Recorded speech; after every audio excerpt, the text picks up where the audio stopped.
একগোট হৈছোঁ এটা বিশেষ কাৰণত। তাৰমানে আমাক মিছন ডিৰেক্টৰ সমগ্ৰ অসমৰ মিছন ডিৰেক্টৰে এটা আমাক নিৰ্দেশ দিছে যে স্কুলৰ চতুৰ্থ শ্ৰেণীৰ কৰ্মচাৰীখিনিয়ে ৰাতি ৰাতি নাইট ডিউটি কৰিব লাগিব। গতিকে ইয়াৰ আমি তীব্ৰ বিৰোধিতা কৰিছোঁ। কোনোপধ্যে আমি এইটো আমি মানি ল'ব নোৱাৰোঁ। গতিকে আমি দুৰ্ঘৰ আন্দোলন কৰিম, আমি ৰাজপথলৈ ওলাই আহিম, যদি লাগে আমি কেছ কৰিম, আমি আইনৰ ওচৰলৈ যাম। তথাপিতো আমি এইটো কোনোপধ্যে আমি এইটো মানি লোৱা নহ'ব। আমি আজি মিটিং কৰিলোঁ, মিটিঙত আমি বিভিন্ন সিদ্ধান্ত লোৱা হৈছে। এই সিদ্ধান্তবিলাক আমি আমাৰ আয়াস মহোদয়ৰ ওচৰলৈ দিম, মুখ্যমন্ত্ৰীৰ ওচৰলৈ দিম, বাকী আমাৰ মিছন ডিৰেক্টৰ যিটো সমগ্ৰ মিছন ডিৰেক্টৰ অফিচ তালৈকে আমি প্ৰেৰণ কৰিম। গতিকে বিভিন্ন ঠায়ে আমি আমাৰ সিদ্ধান্ত কপিবিলাক আমি প্ৰেৰণ কৰিম। মুঠতে আমি গোটেই আজি আমি মোটামুটি 150মান চতুৰ্থ শ্ৰেণীৰ কৰ্মচাৰী ইয়াত উপস্থিত হৈছোঁ। আমি সকলোৰে এটাই উদ্দেশ্য যে আমি কোনোপধ্যেই আমি ৰাতিৰ ডিউটি পালন নকৰোঁ। কৰ্মচাৰী সম্পাদক কিশোৰ শৰ্মা আৰু আমাৰ নলবাৰী জিলা চতুৰ্থ শ্ৰেণীৰ কৰ্মচাৰী সম্পাদক কিশোৰ শৰ্মা হিচাপে, আৰু মই Nalbari all Assam vice president কৰ্মচাৰী চতুৰ্থ শ্ৰেণীৰ কৰ্মচাৰী।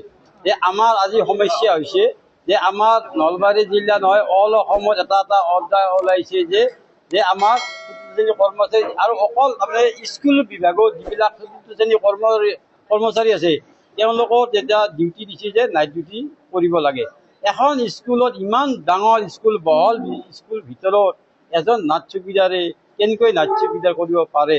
আমাৰ ভয় হৈছে, জীৱনৰ প্ৰতি ভয় হৈছে যে আমি চতুৰ্থ শ্ৰেণীৰ কৰ্মচাৰীয়ে অকলে বা দুইজন মানুহে এই বহল ভিত্তিত স্কুলত নাইট চকীদাৰটো সুবিধা নেকি? আৰু এনে জেগাত একোটা স্কুল আছে কিবাকে মানুহ অলপো কাষত নাই, তাতে আমাৰ প্ৰাণৰ ভয় হৈছে যে নাইট চকীদাৰ কৰাৰ। আৰু স্কুলৰ আগত আজিৰ প্ৰায় 13 চনত এটা অৰ্ডাৰ ওলাইছিল যে আমাৰ নাইট চকীদাৰ আমি সদৌ অসম চতুৰ্থ শ্ৰেণীৰ কৰ্মচাৰী নলবাৰী জিলা হিচাপে আমি তেওঁলোকৰ অৰ্ডাৰটো আমি IS ছাৰক কৈ আমি কেঞ্চেল কৰাইছিলোঁ।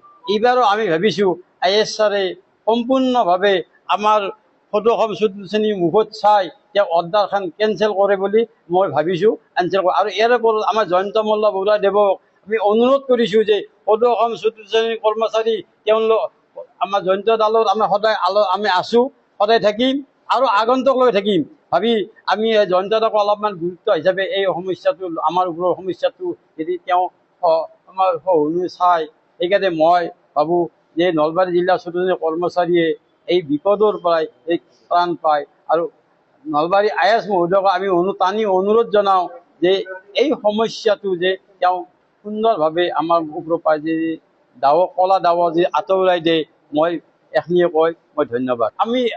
আমাৰ আচলতে মুখ্যমন্ত্ৰী হিয়াৰ মাথোঁ, আমাৰ মৰমৰ মুখ্যমন্ত্ৰী অসমৰ, তেওঁ যদি সৰু সৰু চতুৰ্থ শ্ৰেণীৰ কৰ্মচাৰীক যদি তেওঁতো নিৰ্দেশ দিয়া নাই, শুনিছোঁ কোনোবা ওম প্ৰকাশ কি আছিল না মিছন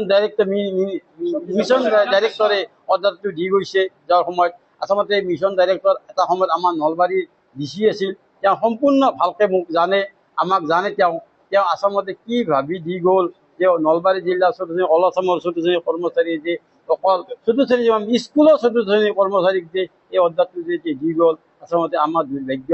আমি আমাক দিব নালাগিছে, ৰখিব লাগিব। যদি এখন স্কুলত যেতিয়া দুইজন যদি চকীদাৰ আছে, এজনে তাৰমানে নাইট ডিউটি ৰখিব লাগিব। আজি সিদ্ধান্ত আমি প্ৰস্তাৱ হিচাপে লৈছোঁ যে আমি নাইট ডিউটি এতিয়া আমি নকৰোঁ।